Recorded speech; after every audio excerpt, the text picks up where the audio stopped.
Isaiah Carter was 3 days away from proposing to the woman he loved when his best friend called with 4 words that shattered his entire world. "She's been cheating, man." This is a story about walls. Not the kind made of brick and mortar, but the kind we build around our hearts when someone we trust takes a sledgehammer to our soul. It's about the invisible barriers we construct to keep ourselves safe and the rare, patient soul willing to wait on the other side until we're ready to let them in. Because here's the truth most people won't tell you. Betrayal doesn't just break your heart. It fundamentally rewrites how you see love, trust, and your own worth. And for Isaiah Carter, that rewrite turned him into someone he didn't even recognize. But let's rewind. 5 years earlier, Isaiah was a completely different man.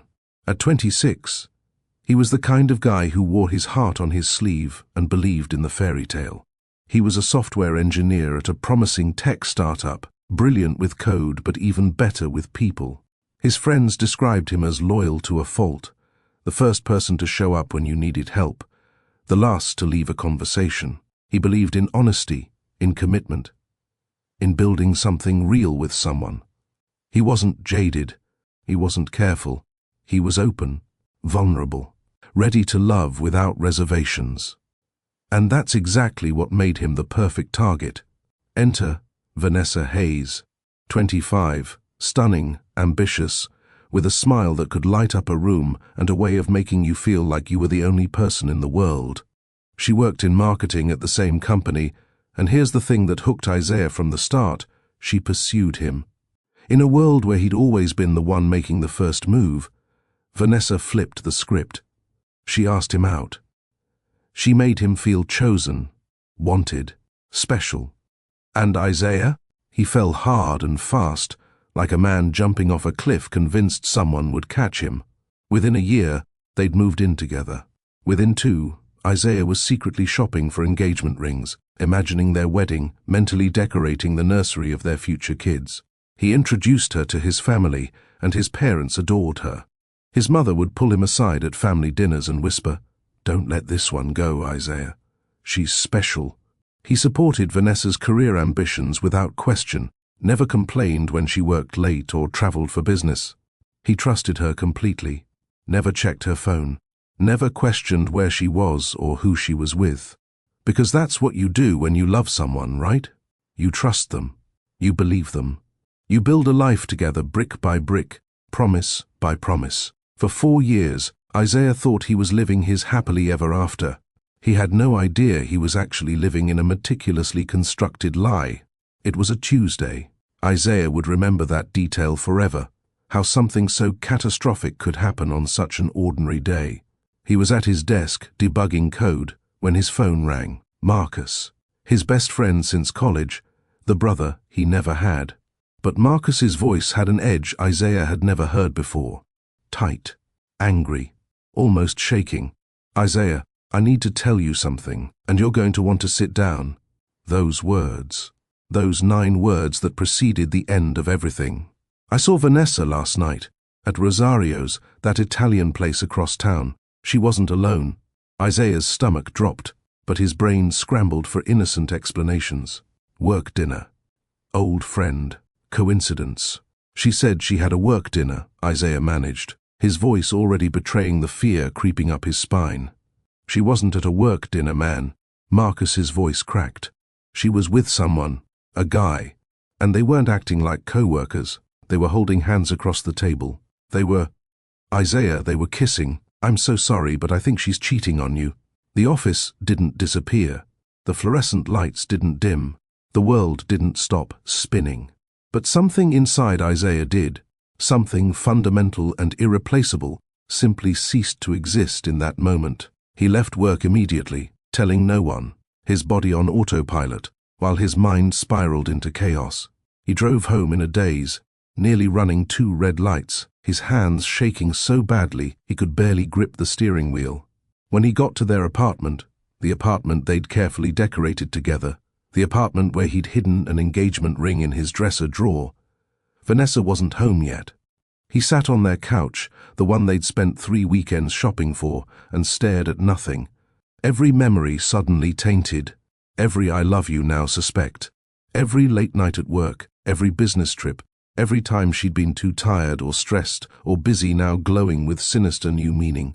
2 hours later, she walked through the door, cheerful and smiling, kissing him on the cheek like she'd done 1,000 times before. And that's when Isaiah truly understood the depth of the betrayal. She's a good liar. How long has she been lying? Where were you last night? His voice was flat, dead. Work dinner, remember? I told you. So casual, so easy, so practiced. Marcus saw you. At Rosario's. With someone. He watched her face transform in real time. The color draining. The smile faltering. The panic flashing across her eyes before she tried to cover it with defensiveness. Marcus is mistaken. Don't. Isaiah stood, and he barely recognized his own voice. Don't lie to me anymore. Who is he? The silence stretched between them like a chasm. Then her shoulders dropped in defeat, and Isaiah knew. He knew before she said a word. His name is Connor. He works at a different company. We've been seeing each other. How long? She hesitated. And in that hesitation, Isaiah felt the last piece of his heart crack clean through. 8 months. 8 months. 2/3 of a year. While Isaiah had been planning their future, Vanessa had been building an entirely different life. While he'd been ring shopping, she'd been lying to his face every single day. While he'd been falling asleep next to her every night, she'd been thinking about someone else. The math was simple and devastating. For 8 months, every I love you had been a lie. Every kiss had been betrayal. Every moment of intimacy had been contaminated with deceit. We've been together for 4 years, Isaiah heard himself say, his voice hollow. 4 years, and you've been cheating on me for 8 months. Isaiah, I didn't mean for it to happen. Do you love him? The question hung in the air between them, and Vanessa's silence was the only answer Isaiah needed. Get out. Can we talk about this? Get out of my apartment. Now. She left. She actually left. And Isaiah stood in the wreckage of his life, staring at the space where his future used to be. Later that night, alone in an apartment that suddenly felt haunted, he opened his dresser drawer and looked at the engagement ring he'd spent months picking out. The ring he'd been planning to present in 3 days at the restaurant where they'd had their first date. He'd had a whole speech prepared. He'd coordinated with the staff.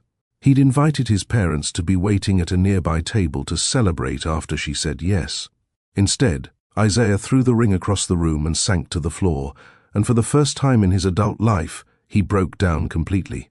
But here's the thing about betrayal. The initial devastation is just the beginning. What came after was somehow worse.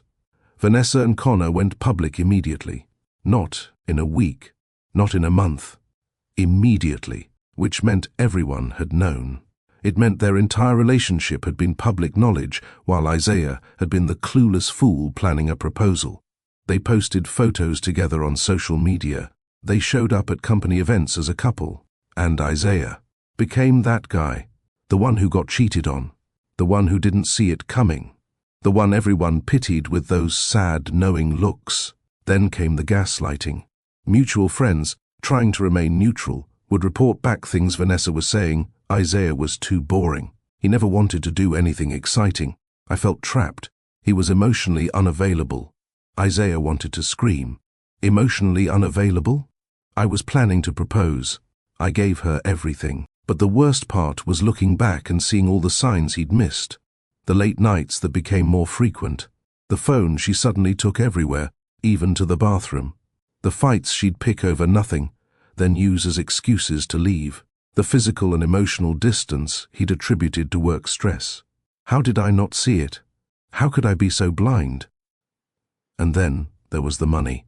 Vanessa had drained their joint savings account, maxed out a credit card Isaiah had foolishly added her to, and taken expensive items from the apartment. Items he'd paid for. When the dust settled, Isaiah was out nearly $20,000, plus the cost of breaking their lease and moving. Something fundamental shifted in Isaiah after that. The man who'd believed in love, dead. The man who'd trusted freely, gone. In his place was someone harder, colder, unreachable. He took a month off work, moved into a new apartment alone, and systematically rebuilt himself into someone who could never be hurt like that again. He deleted social media, cut off mutual friends, threw himself into work with obsessive intensity, and he built walls. Psychological walls so high and thick that no one could possibly get through. Walls constructed from toxic beliefs he now held as gospel truth. Everyone lies eventually. People only stay until someone better comes along. Trust is for fools. Love is a performance until it's not convenient anymore. I'll never be enough for anyone. The person you trust most will hurt you worst. A year passed. Then another. Isaiah's family and friends grew worried. His mother would call, and he'd give her nothing. Marcus would invite him out, and Isaiah would make excuses. He dated occasionally, but with strict rules. No emotions, no vulnerability, no future talk, no introduction to friends or family. 2 to 3 months maximum, then he'd end it before it could get serious. Before anyone could get close enough to hurt him. He convinced himself he was protecting himself, building a fortress. But really, he was building a prison, and he was the only inmate. Then, at 31 years old, 2 years after Vanessa destroyed him, Isaiah walked into Riverside Elementary School for a quarterly STEM presentation his company sponsored. Just another corporate obligation, just another day. He had no idea that waiting inside was a 29-year-old elementary school teacher named Ava Chen who would see straight through every wall he'd built and do something no one else had managed in 2 years. She would wait. But here's the question that will determine everything. Can someone who's convinced themselves they're broken beyond repair recognize someone trying to save them? Or will Isaiah's walls be so impenetrable that he'll destroy the one real thing he's had since Vanessa before it even begins? Ava Chen made a decision that day that would change 2 lives forever. When Isaiah Carter walked into her elementary school with walls so high she could practically see them, she didn't run. She didn't try to fix him. She did something far more radical, far more dangerous. She decided to wait. But waiting for a broken man to heal isn't romantic. It's excruciating. And what Ava didn't know yet was just how much patience costs when you're standing outside someone's fortress, hoping they'll eventually open the door. The fluorescent lights of Riverside Elementary hummed overhead as Isaiah stepped through the doors, his face a mask of professional indifference. He was there because his company required it, not because he wanted to be. Corporate social responsibility, good PR. Check the box and leave. That was the plan. Ava stood in the hallway waiting for him, clipboard in hand, wearing a yellow cardigan that somehow made the sterile school hallway feel warmer. When she smiled at him, it was genuine, unguarded, the kind of smile Isaiah hadn't trusted in 2 years. You must be Isaiah. Thank you so much for doing this. The kids are really excited. Her enthusiasm felt foreign to him, almost aggressive in its sincerity. Isaiah's response was measured, detached, the tone of a man completing a transaction. No problem. Just doing my part for the company. The words landed flat between them, and Ava noticed. Of course she noticed. Her father had been a therapist for 30 years, and she'd inherited his ability to read what people weren't saying. In Isaiah's clipped tone, his rigid posture, his eyes that looked past her rather than at her, she saw something heartbreakingly familiar, a person in pain pretending they were fine. But she didn't comment, didn't push, just led him to the classroom where 25 third graders waited with the kind of uncomplicated excitement Isaiah had forgotten existed in the world. And then something unexpected happened. Something Isaiah didn't plan for and couldn't control. When he stood in front of those children, talking about coding and technology and problem-solving, something in him softened. Not much, just a fraction, but enough that Ava, watching from the back of the classroom, saw it. The way his shoulders relaxed slightly, the way a real smile, small and fleeting but genuine, crossed his face when a little girl asked if robots could have feelings. The way he crouched down to a student's eye level to explain a concept, patient and kind, in a way that contradicted everything about his earlier coldness. After the presentation, as kids swarmed him with questions and high fives, Ava approached slowly. That was wonderful. You're really good with them. Isaiah stood, and the walls immediately reconstructed. The warmth vanished. The mask returned. Thanks. Kids are easier than adults. There was something in his voice. Not quite bitterness, but close. A weariness that spoke of experience rather than preference. How so? Ava asked, genuinely curious.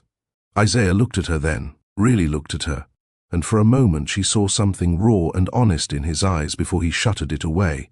They're honest. They don't play games. The implication hung heavy in the air between them. Someone hurt him badly. Someone played games. Someone lied. Ava felt the observation settle in her chest, but she didn't probe. Instead, she simply smiled. Well, we'd love to have you back next quarter if you're willing. Sure, I'll be here. As Isaiah walked away, Ava stood in the empty hallway and thought about his eyes, about the sadness living behind the indifference, about the walls she could practically see him hiding behind. Her best friend from college, Maya, had once told her she had a savior complex. You see wounded birds and want to fix them, Ava. But people aren't birds. They don't always want to be saved. Maybe Maya was right, but Ava didn't see Isaiah as something to fix. She saw him as someone who'd been hurt and was still hurting, even if he'd convinced himself he was past it. And something deep in her chest whispered, pay attention to this one. 3 months later, Isaiah returned for his second presentation. Ava greeted him the same way, warm, genuine, unbothered by his coldness. And Isaiah responded the same way, professional, distant, guarded. But this time, after the presentation, they talked for 7 minutes instead of 3, nothing deep, nothing personal. Just a conversation about the kids' progress, about technology education, about nothing and everything. Isaiah left feeling vaguely unsettled in a way he couldn't name. 3 months after that, his third visit. This time, Ava asked him a question that caught him off guard. Do you enjoy what you do? The coding, the tech work? No one had asked Isaiah that in years. People asked if work was busy, if projects were going well, if he was making good money, but no one asked if he enjoyed it. I'm good at it. That's not what I asked. Isaiah looked at her, irritated by her perceptiveness. It pays the bills. That's really sad, Ava said softly, without judgment. Just observation, being good at something that doesn't make you happy. The comment burrowed under Isaiah's skin and stayed there for weeks. Because she was right, he was good at his job. Exceptional even. But did it make him happy? He couldn't remember the last time he'd thought about happiness as a valid goal, rather than a naive fantasy. By his 4th visit, 6 months after they'd first met, something had shifted. Isaiah found himself looking forward to the quarterly presentations. Not for the kids, though he'd never admit he enjoyed that too, but for the 10-minute conversations with Ava afterward, for the way she asked real questions and waited for real answers, for the way she didn't seem intimidated by his walls or put off by his coldness. She just kept showing up, consistently kind, consistently present, consistently herself. After the 4th presentation, Ava took a risk. Hey, I know this might be forward, but a group of us are grabbing coffee after work on Friday if you'd like to join. Isaiah's defenses slammed up instantly. The invitation felt like a trap, like someone trying to get close, like danger. Why? The question came out harsher than he'd intended, almost accusatory. Ava blinked, surprised, but not offended. Oh, just thought you might enjoy it. No pressure. I don't really do group things. That's totally fine. The offer stands if you change your mind. Isaiah left quickly after that, practically fleeing. But that night, alone in his apartment, he felt something he hadn't felt in 2 years, regret. Not for the walls, but for how sharply he'd responded to a simple kindness. Ava had done nothing wrong. She'd just been nice, and he'd treated her invitation like an attack. What's wrong with me? The thought was fleeting, quickly suppressed. Nothing's wrong with me. I'm protecting myself. That's smart, not broken. But the regret lingered anyway. 2 weeks later, Isaiah did something that shocked even himself. He showed up at the school on a day when he didn't have a presentation. He told himself it was to drop off some additional learning materials for the kids. He told himself it was convenient since he was in the area. He told himself it had nothing to do with Ava. All lies. And he knew it. When he found her in her classroom, organizing books during her planning period, she looked up in surprise. "Isaiah, is everything okay? Did we have a presentation scheduled?" "No, I wanted to drop these off." He handed her a stack of coding workbooks he'd purchased himself, not through the company. Thought the kids might like them. Ava's face lit up in a way that made Isaiah's chest tighten uncomfortably. "This is so thoughtful. They're going to love these." "Thank you." An awkward silence stretched between them. Isaiah knew he should leave. The workbooks were delivered. Mission accomplished. But his feet didn't move. "That coffee offer," he heard himself say. "Does it still stand?" Ava's smile softened into something more careful, more hopeful. "Of course. When are you free? I don't want to do the group thing." The words came out quickly, defensively. "But maybe just coffee, you and me. If that's okay." If Ava was disappointed about the group caveat, she didn't show it. "I'd like that." They met that Saturday at a coffee shop equidistant between their apartments. Isaiah arrived 10 minutes early, then sat in his car for 8 of those minutes, gripping the steering wheel and wondering what the hell he was doing. "This is a mistake. You're going to get attached. She's going to leave. Everyone leaves." But he got out of the car anyway, driven by something stronger than fear, loneliness. The kind of bone-deep loneliness that comes from building walls so high you can't even see the sky anymore. Inside, Ava was already there, sitting at a corner table with 2 coffees. She'd ordered him a black coffee, simple, unfussy. Somehow, that small detail made him irrationally angry and touched at the same time. She'd paid attention. She'd guessed correctly. It felt invasive and kind all at once. The conversation started painfully. Ava asked questions. Isaiah gave minimal answers. "What do you do for fun?" "Work, mostly." "Come on. There has to be something." "I run. Go to the gym. Read sometimes." "What do you read?" "Non-fiction. Business books. Tech stuff. Nothing fun?" "No novels." "Fun isn't really my thing." The exchange felt like pulling teeth, and Isaiah could see Ava's frustration growing, though she hid it well. He was sabotaging this, and he knew it, pushing her away before she could get close, before she could hurt him. It's what he always did. But then Ava changed tactics. She leaned forward, her voice gentle but direct. "Isaiah, can I ask you something?" His guard went up immediately. Why did you ask me to coffee if you don't want to actually talk?" The question landed like a punch, direct, honest, uncomfortably perceptive. I don't know." "I think you do know." Her eyes were kind, but unwavering. "I think part of you wants connection, but another part is terrified of it. How does she see through me so easily?" Isaiah felt exposed, vulnerable in a way he'd sworn he'd never be again. His instinct was to deflect, to attack, to leave. "You don't know anything about me."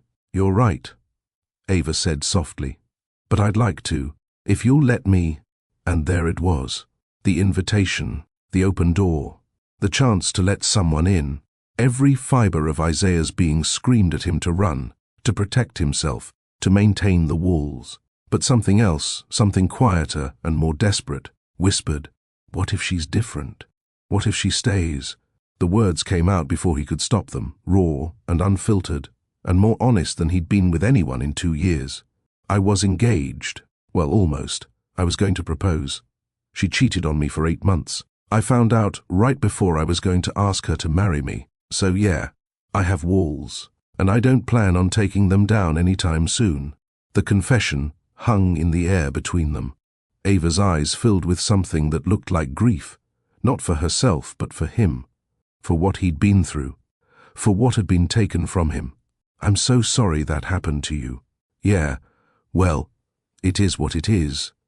Isaiah tried to sound indifferent, but his voice cracked slightly on the last word. "It doesn't have to define you, though. Easy for you to say." "You're right." Ava didn't argue, didn't minimize. "I haven't been through what you've been through, but I know that walls might keep you safe from being hurt, But they also keep you from being happy. Isaiah wanted to argue, wanted to tell her she was naive, idealistic, wrong, but he couldn't, because deep down, in a place he'd tried very hard to ignore, he knew she was right. He wasn't safe behind his walls. He was suffocating. He didn't respond, but he didn't leave either. And for Ava, that small choice to stay was everything. Over the next 6 months, Isaiah and Ava developed a relationship that defied easy categorization. They weren't dating exactly, but they were more than friends. They met for coffee every 2 to 3 weeks, sometimes more frequently, sometimes less. And every single time, Isaiah performed the same exhausting dance, 1 step forward, 2 steps back. One week, he'd text her first thing in the morning with an article he thought she'd find interesting. The next week, he'd ignore her texts for 3 days straight. One coffee date, he'd tell her about his childhood, about growing up with parents who ran a small bakery, about how he'd learned to code by staying up late teaching himself online. The next coffee date, he'd be monosyllabic and distant, offering nothing, taking nothing. One evening, he'd laugh, really laugh, genuine and unguarded, at something she said about her chaotic classroom. The next time they met, his eyes would be dead again, the walls rebuilt overnight. Ava's friends thought she was crazy. He's clearly not ready for any kind of relationship, Maya said over wine one Friday night. You're wasting your time, babe. Find someone who actually wants to be with you. He does want to be with me, Ava argued. He's just scared. Scared or not, you can't fix him. That's not your job. I'm not trying to fix him. Ava set her wine glass down firmly. I'm just trying to be there while he heals himself. And how long are you willing to wait? A year? 2 years? Forever? It was a fair question, and Ava didn't have a good answer. How long do you wait for someone who might never be ready? How much patience is too much? When does love become enabling? But every time she considered walking away, she'd remember the way Isaiah looked when he talked about his ex-fiancée's betrayal, the pain that still lived in his eyes, the way he'd said, 8 months, like the words physically hurt to speak. He wasn't playing games. He wasn't stringing her along. He was genuinely trying to rebuild himself from rubble, and he was terrified of being destroyed again. So Ava waited, not passively, but actively. She showed up consistently. She didn't punish him for his bad days or reward him for his good ones. She just remained steady, present, unwaveringly herself. When he cancelled plans last minute, she said, "No problem. Let me know when you're free." When he shared something personal, she honored it without making a big deal. When he pulled away, she gave him space without disappearing. She was patient without being a doormat, understanding without being naive. But patience has a cost, and Ava was paying it in late nights lying awake, wondering if she was being wise or foolish. In moments of doubt, when she questioned whether Isaiah would ever be capable of loving someone again. In the small ache that lived in her chest when he'd be warm and open one day, only to be cold and distant the next. Waiting isn't passive. Waiting is active hope in the face of uncertainty. And hope, when it's tested repeatedly, becomes exhausting. The pattern continued for months. Isaiah would text, "Coffee this week." Ava's heart would lift. They'd meet, and he'd be present, engaged, almost normal. She'd dare to hope, maybe this time the walls are really coming down. Then a week of silence, then a cancelled date, then a text so emotionally distant it might as well have been from a stranger. Ava's heart would sink. The walls are back up. But she didn't confront him about the pattern, didn't demand consistency. Because she understood something her friends didn't, Isaiah wasn't playing games. He was fighting a war inside himself between the part that wanted connection and the part that was terrified of it. And she couldn't win that war for him. She could only stand on the sidelines and wait for him to decide which part of himself would win. But then something happened that changed everything. 8 months into their undefined relationship, Ava met someone else. She didn't plan for it. She wasn't looking. But Ryan appeared anyway, a teacher at a neighboring school, kind and stable and uncomplicated. They met at a district-wide professional development workshop, Struck up a conversation about curriculum design, exchanged numbers. He asked her to dinner. And Ava, tired of waiting for a man who might never be ready, said yes. The date was fine. Ryan was nice, attentive, easy to talk to. He didn't have walls or trauma or complicated emotional unavailability. He asked about her day and actually listened. He talked about his family with affection. He made her laugh. He was exactly the kind of man she should want. Uncomplicated, available, ready. But he wasn't Isaiah. That realization settled over Ava like a weighted blanket during dessert. She'd spent 8 months telling herself she was just being a friend to Isaiah, that she was helping someone heal, that she wasn't waiting for him to love her back. All lies. The truth, unavoidable and uncomfortable, was that she'd fallen for him. For the broken, guarded, impossible man who pushed her away as often as he pulled her close. She'd fallen for the warmth she saw when he talked to children, for the intelligence in his eyes when he got passionate about a coding problem, for the vulnerability he showed in tiny, precious moments before slamming the door shut again. She'd fallen for his potential and his pain in equal measure, and now she had a choice to make. At their next coffee date, Ava decided to tell Isaiah about Ryan, not to make him jealous. She wasn't playing games, but because she'd promised herself she'd always be honest with him, even when it was uncomfortable. So I went on a date last week. She watched Isaiah's face carefully as she said it, saw something flash across his eyes. Was it jealousy? Pain? Fear? Before, he masked it with indifference. Oh, how'd it go? His voice was carefully neutral, but his hand tightened around his coffee cup. It was fine. Nice guy. Teacher at another school. You seeing him again? There it was. The slight crack in his composure, the tension in his jaw. Maybe. We'll see. Isaiah felt like he'd been punched in the gut. Ava was dating someone else. Of course she was. Why wouldn't she? He'd been stringing her along for 8 months, giving her nothing, taking everything. She deserved someone whole, someone capable of actually being in a relationship. Someone who wasn't him. Good for you, he said, and the words came out colder than he'd intended. Ava's eyes narrowed slightly. Isaiah, are you okay? Fine. I should go. He stood abruptly, nearly knocking over his chair. Ava reached for his arm. Isaiah, I said I'm fine. I'll see you around. He left without looking back, and Ava sat alone at the table, her coffee growing cold, wondering if she'd just made a terrible mistake or finally done the right thing. 2 weeks of silence. Isaiah didn't text, didn't call, didn't show up for their regular coffee date. Ava told herself it was fine, that she'd given him space before, that he always came back. But this felt different. This felt final. And the worst part was, she understood why. She'd forced him to confront something he'd been avoiding for 8 months. He had feelings for her. Real feelings. The kind that made him vulnerable.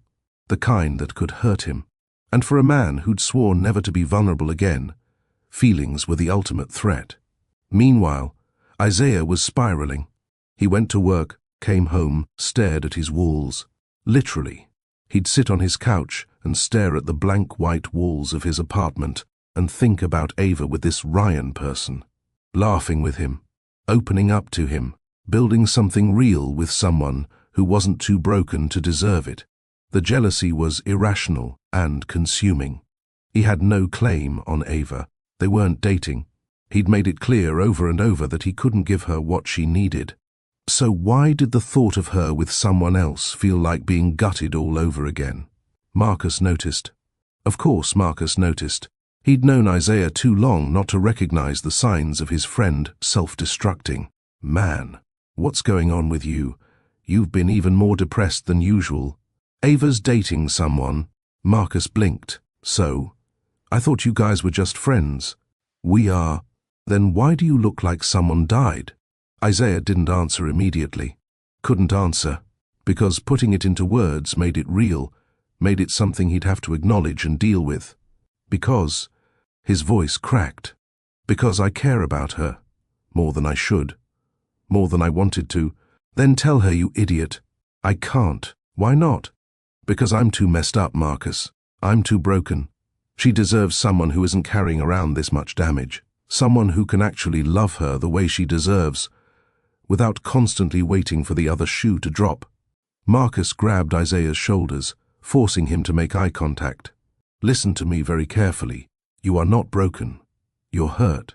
There's a difference. Broken means you can't be fixed. Hurt means you need time to heal. And Ava clearly cares about you. She's been patient for 8 months. 8 months, Isaiah. She's been showing up consistently, not pushing you, just being there. That's not nothing.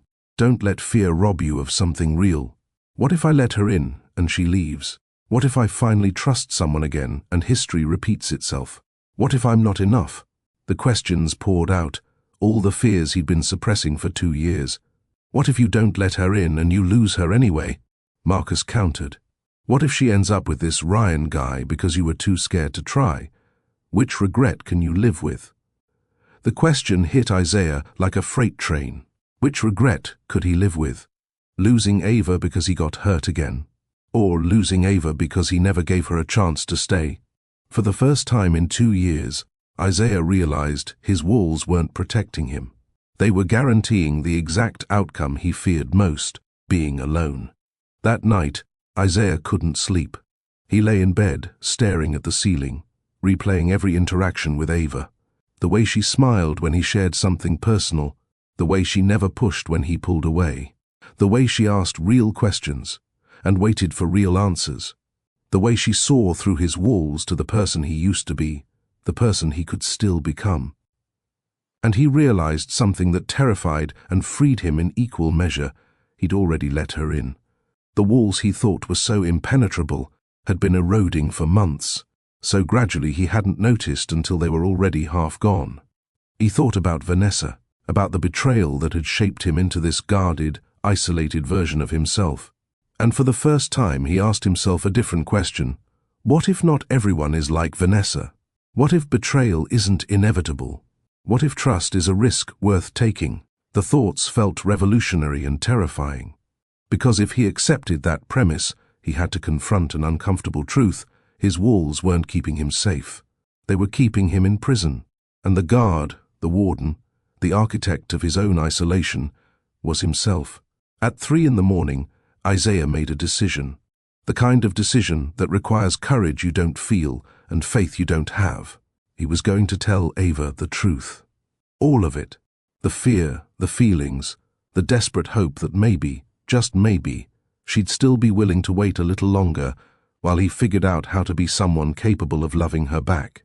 The next evening, Isaiah showed up at Ava's apartment unannounced. His heart was racing so fast he thought he might pass out. This is insane. You're going to scare her off.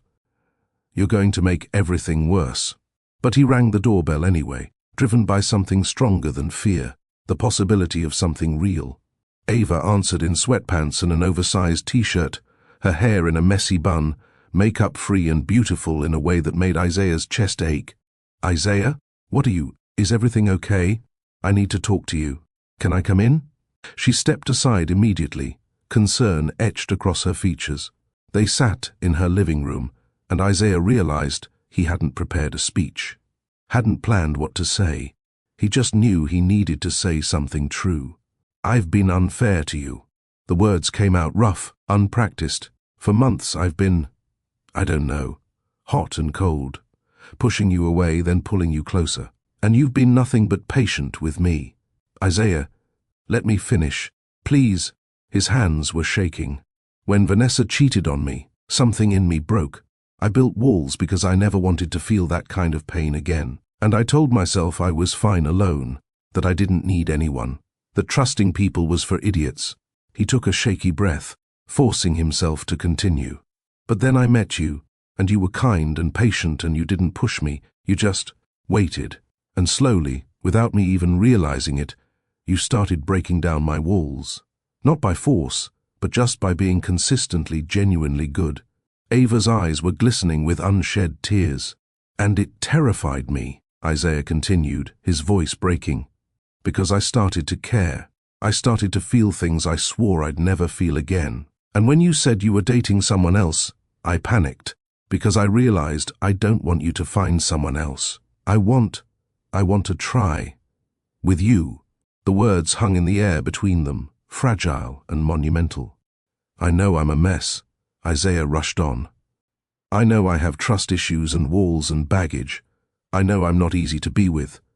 But if you're willing to be patient with me a little longer, I want to. Try to let you in. Really let you in. Not halfway. Not with one foot out the door. I want to try to be someone worthy of the patience you've shown me. Silence stretched between them. Isaiah's heart hammered against his ribs. This was it. The moment of truth. She was going to tell him it was too late, that she'd moved on, that he'd taken too long, and she'd found someone better. Someone who wasn't broken. Then Ava spoke, and her voice was thick with emotion. Isaiah, I stopped seeing Ryan after the first date. Isaiah's head snapped up. What? Why? Because he wasn't you. She was crying now, tears streaming down her face. Because I've been waiting for you to be ready, because I care about you too. So much it scares me sometimes. You've been waiting for me? Of course I have. Ava reached for his hands, and Isaiah let her take them, let himself feel the warmth of human connection he'd denied himself for so long. I saw past your walls from the beginning, Isaiah. I saw the hurt and the fear, and I also saw the good man underneath, the one who's kind to kids, who works hard, who's loyal and protective, even when he's scared. That man is worth waiting for. How can you be so patient with me? Isaiah's voice broke completely. How can you believe in me when I don't even believe in myself? Because you're worth it, Ava said simply. And because healing isn't linear. I know you'll have good days and bad days, days when you're open, and days when you're closed off, days when you trust me, and days when you doubt everything. And I'm okay with that. I'm not expecting perfection, Isaiah. I'm just asking you to try. What if I hurt you? The question was barely a whisper. What if I'm too damaged to do this right? Ava squeezed his hands tighter. Then we'll figure it out together. But you're not damaged, Isaiah. You're healing, and healing takes time. I'll be here while you do. For as long as you need. Something inside Isaiah shattered. Not his walls. Those had been crumbling for months. Something deeper. The belief that he was unlovable. The certainty that everyone would leave. The conviction that he didn't deserve kindness or patience or grace. It all cracked open, and for the first time since Vanessa destroyed him, Isaiah broke down completely. He cried for the man he used to be, for the trust he'd lost, for the 2 years he'd spent in self-imposed isolation. And Ava held him through all of it, steady and sure, proving with her presence what she'd been trying to tell him for months: not everyone leaves. Some people stay. When the tears finally subsided, Isaiah pulled back, embarrassed by the raw display of emotion. I'm sorry, I didn't mean to. Don't apologize for being human, Ava said gently. Don't apologize for feeling. Isaiah looked at her, really looked at her, and saw something he'd been too afraid to acknowledge before. She wasn't trying to save him. She wasn't trying to fix him. She was just offering him something radical and terrifying, unconditional presence. The promise that she'd be there while he figured out how to be whole again. No demands, no timelines, just patience. I don't know how to do this, Isaiah admitted. How to be in a relationship without walls. How to trust someone completely. How to be vulnerable without expecting betrayal. Then we'll learn together, Ava said. One day at a time, one step at a time. There's no rush, Isaiah. We have time. And there, in Ava's living room, with tears still drying on his face and his heart more exposed than it had been in years, Isaiah made a choice. Not to be perfect, not to be healed overnight, but to try, to let someone in, to risk the pain of possible betrayal for the possibility of real love. But trying isn't the same as trusting, and old wounds don't heal just because you want them to. Isaiah was about to discover that the hardest part wasn't deciding to let the walls down. It was keeping them down when every instinct screamed at him to rebuild them. The real test was just beginning, and the question that would determine everything was this: could a man who'd learned to survive alone learn to live with someone again? Or would the ghost of betrayal poison every moment of potential happiness until there was nothing left to save? So here's the question that haunted Isaiah. In the days after his breakdown in Ava's living room, can you really unlearn fear? Can someone who spent 2 years building walls brick by brick genuinely dismantle them? Or would those walls always be there, invisible but present, ready to shoot back up the moment things got difficult? Because deciding to try is one thing. Actually trying, actually staying vulnerable when every instinct screams at you to protect yourself, that's something else entirely. Isaiah was about to find out which man he truly was, the man Vanessa's betrayal had created, or the man Ava believed he could become. They started dating officially the next day, but calling it dating felt too simple for what was actually happening. This wasn't a romance.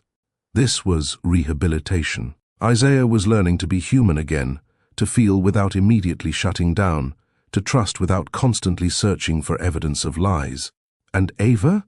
She was learning that patience isn't just waiting, it's actively choosing grace over frustration, understanding over judgment every single day.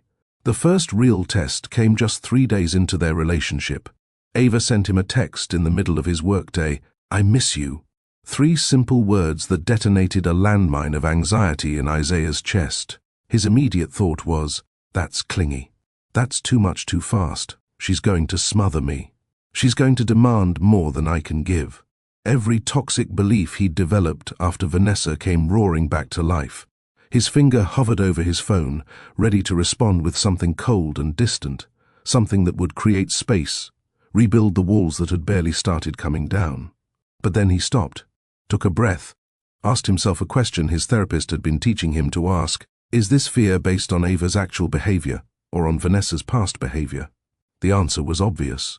Ava had never been clingy, never demanded more than he could give, never smothered him. She'd been the opposite, patient to a fault, giving him space even when it probably hurt her. So why was he punishing her for crimes she hadn't committed? Isaiah typed back, his hands shaking slightly, "I miss you too." 3 words. That's all it was. But for Isaiah, it felt like jumping off a cliff. Ava's response came immediately. "That made my whole day. Thank you for saying it." And Isaiah realized something profound. Vulnerability didn't destroy him. The world didn't end. Ava didn't use his honesty as a weapon. She just appreciated it and moved on with her day. Maybe, just maybe, not everyone was waiting for him to let his guard down so they could strike.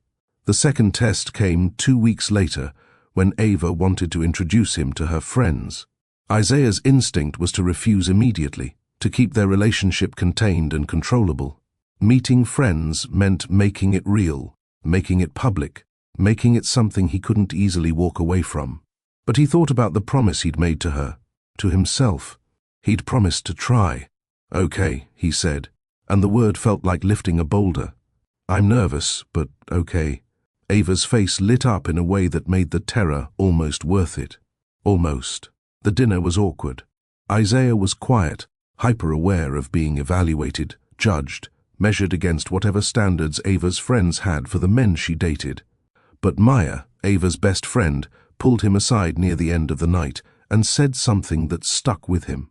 "I don't know your whole story, and I don't need to, but I've known Ava for 10 years, and I've never seen her look at anyone the way she looks at you. Whatever you're doing, keep doing it." The words settled into Isaiah's chest, warm and uncomfortable. Someone believed in him. Multiple someones, apparently. When did that happen? The third test came during their first real argument. They'd been dating for 6 weeks when Ava made an offhand comment about how Isaiah never wanted to make plans more than a few days in advance. She wasn't accusatory, just observational. But Isaiah heard criticism. He heard her saying he wasn't enough, wasn't trying hard enough, wasn't giving her what she needed. His immediate instinct was to shut down completely, to go cold and distant, to end the conversation and maybe the relationship before she could end it first. But he didn't. He stayed, forced himself to stay in his chair, to keep his eyes on hers, to not run. "You're right," he said, the words difficult but necessary. "I do that. I keep things short-term because long-term plans feel scary, like I'm tempting fate or setting myself up for disappointment. Ava reached across the table and took his hand. I'm not trying to criticize you. I'm just trying to understand you. They talked through it. Really talked. With Isaiah sharing his fears and Ava listening without judgment. And when it was over, when they'd worked through the conflict instead of around it, Isaiah had a revelation. We fought, and we're still okay. The relationship didn't end. She didn't leave. Maybe conflict doesn't have to be catastrophic. As winter turned to spring, something shifted. The walls that Isaiah had worked so hard to maintain started coming down. Not because he was forcing them down, but because keeping them up required more energy than letting them fall.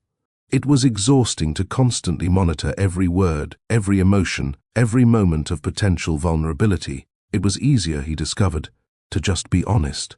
He introduced Ava to Marcus first, then to his parents.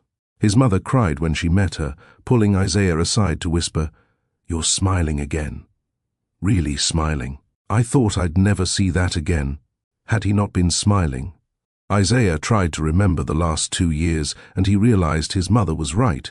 He'd been performing life, going through motions, existing without actually living.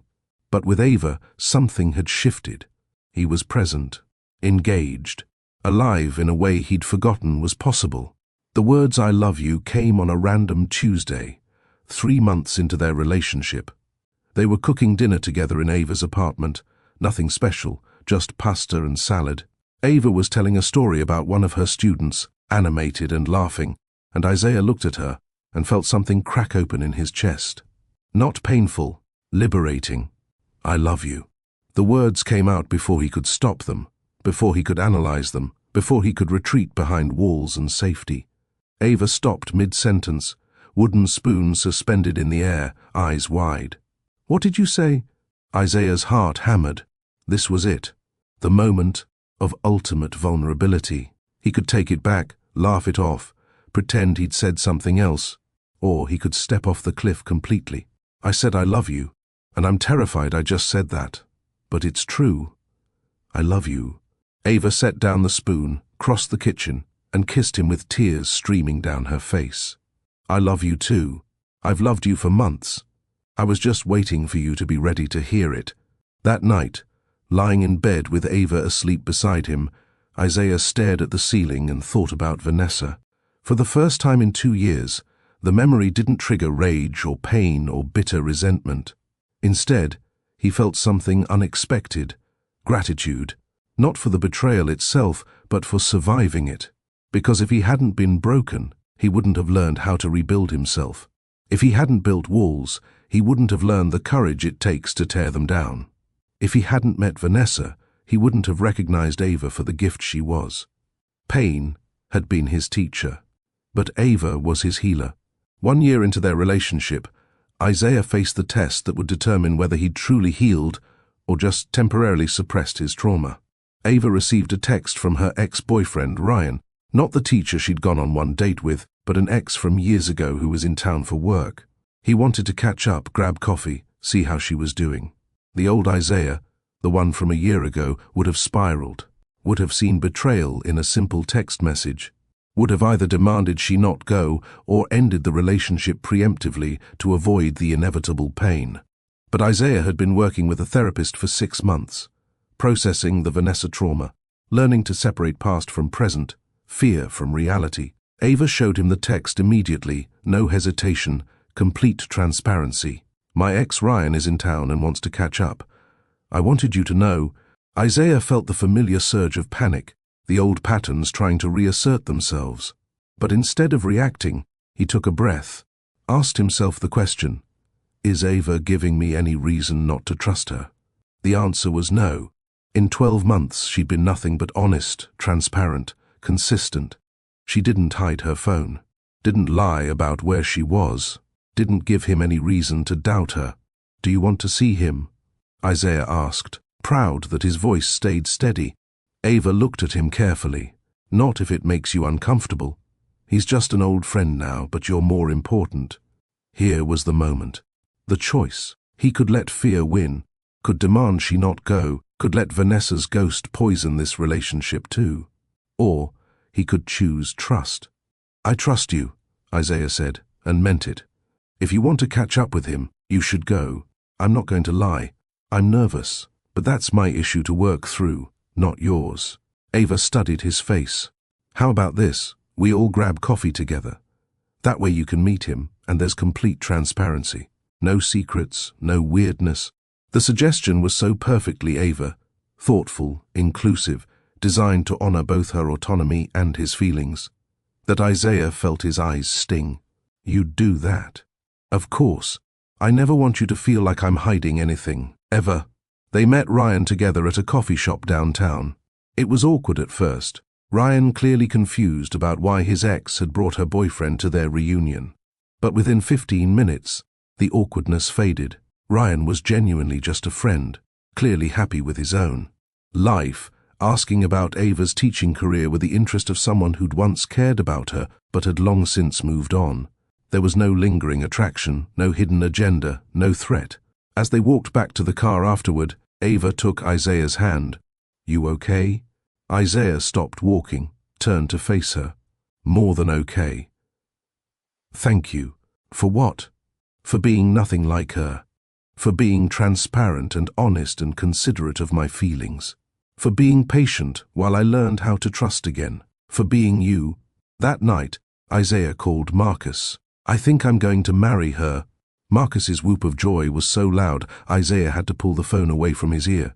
Finally. When? I don't know. Soon. I just know I don't want to spend my life with anyone else. She waited for me when I didn't deserve it, and I want to spend the rest of my life proving she was right to wait. 2 years after their first coffee date, Isaiah proposed to Ava. Not elaborately, not publicly, not as performance or spectacle. Just honest and real and perfectly them. He brought her back to the coffee shop where they'd had their first date, where he'd told her about Vanessa's betrayal, where he'd first started to crack open the walls he'd built so carefully. They sat at the same corner table, drinking the same simple black coffee and vanilla latte they'd ordered 2 years ago.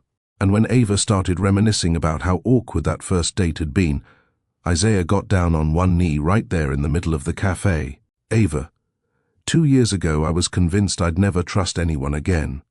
I'd built walls so high I thought no one could ever get through. I was surviving, but I wasn't living. I was protecting myself from pain, but I was also protecting myself from joy, from love, from everything that makes life worth living. Tears were already streaming down Ava's face, and several other customers had stopped to watch. But you didn't try to break down my walls. You didn't demand I heal on your timeline. You just waited patiently on the other side until I was ready to let you in. You taught me that love isn't about perfection. It's about showing up, even when it's hard. It's about patience, trust, and choosing each other every single day. You waited for me when I didn't deserve it. When I was cold and distant and difficult. When I pushed you away over and over, and you never gave up on me. Isaiah opened the ring box, his hands shaking. You taught me that one person's betrayal doesn't define all relationships, that walls built from pain can come down with consistent kindness, that healing isn't linear, and that's okay, that I wasn't broken, I was just hurt, and hurt can heal with time and the right person. Ava Chen, will you marry me? Ava was sobbing now, nodding before she could even speak. Yes, yes, 1,000 times yes. The cafe erupted in applause as Isaiah slipped the ring onto her finger and kissed her, and for the first time in years he felt complete. Not because Ava completed him, he'd learned he had to be whole on his own, but because she'd helped him remember how to be whole again. 6 months later, they got married in a small ceremony surrounded by the people who mattered. When it came time for vows, Isaiah's voice shook, but his words were steady. Ava, I was broken when I met you. Not damaged beyond repair like I thought, but hurt in ways I didn't know how to heal from. I'd given up on love, on trust, on the idea that someone could see all my flaws and scars and choose me anyway. But you didn't just choose me, you waited for me. You were patient when I was difficult. You were kind when I was cold. You were consistent when I was unpredictable. You gave me space when I needed it and stayed close when I was ready. You taught me that real love doesn't demand perfection. It offers grace. Thank you for waiting. Thank you for believing in me when I didn't believe in myself. Thank you for showing me that walls might keep out pain, but they also keep out everything beautiful. I promise to spend every day earning the trust you've given me, honoring the patience you've shown me, and loving you with the openness you taught me was possible. There wasn't a dry eye in the room. Even Marcus, standing as best man, was wiping his face. As they danced their first dance as husband and wife, Ava whispered, "Was it worth it? The wait, the patience, all of it." Isaiah pulled back to look at her, this woman who'd seen him at his worst and loved him anyway. "You were worth every moment of fear I had to overcome to get here, every wall I had to tear down, every piece of myself I had to rebuild. You were worth all of it. Because here's the truth about healing, it's not linear. It's messy and complicated and full of setbacks. But with the right person, someone patient enough to wait while you figure out how to be whole again, it's possible." Isaiah learned that betrayal doesn't have to define you, that walls built from pain can come down with consistent love, that you're not broken, you're healing. And healing, with patience and grace and someone willing to wait, can lead to something more beautiful than you ever imagined possible. So let me ask you something, and I want you to really think about this. Are you Isaiah or Ava in your own story? Are you the person hiding behind walls, convinced that everyone will hurt you the way someone once did? Or are you the person waiting patiently for someone to heal, wondering if your patience will ever be rewarded? Maybe you're both. Maybe you've been hurt, and you're also hoping someone will wait for you. Here's what Isaiah and Ava's story teaches us. Healing is possible, but it requires courage. It requires choosing vulnerability over safety, trust over fear, hope over cynicism. It requires someone brave enough to wait, and someone brave enough to let them in. If this story resonated with you, if you've ever built walls after betrayal or waited patiently for someone to heal, I want to hear from you. Drop a comment right now and tell me, what's the biggest wall you've built to protect yourself? And what would it take for you to start tearing it down? Let's create a community of people who believe healing is possible, who refuse to let one person's betrayal define all future relationships. And if you know someone who needs to hear this story, someone who's hiding behind walls or waiting for someone who's worth it, share this video with them. Sometimes we all need reminded that patience and love can rebuild what betrayal destroyed. Hit that subscribe button because next week we're telling the story of a woman who had to choose between the man who was perfect on paper and the man who was perfect for her heart. You won't want to miss it. Until then, remember, you're not broken. You're healing, and the right person will wait.